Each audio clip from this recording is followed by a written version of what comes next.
perjalanan tim Gunung Kepo udah sangat jauh pemirsa, dan kami sekarang udah melewati Gunung Dua, dan sekarang kami nggak tahu gunung apa lagi namanya, yang pasti bukan Gunung Dua.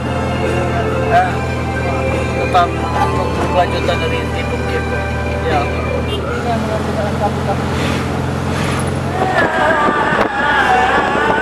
Atas kemampuan para tim Roadshow Loop Kepo telah diuji.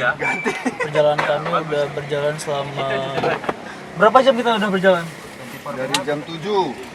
Dari jam 7 pagi dan sekarang udah jam 6. Kami juga belum sampai pada tempat tujuan kami. Oh, ada isinya.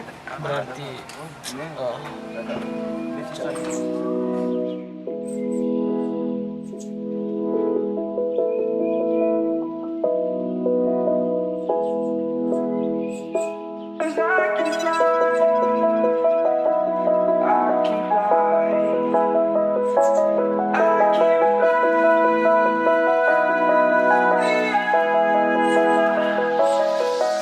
I'm crawling around, searching for higher ground.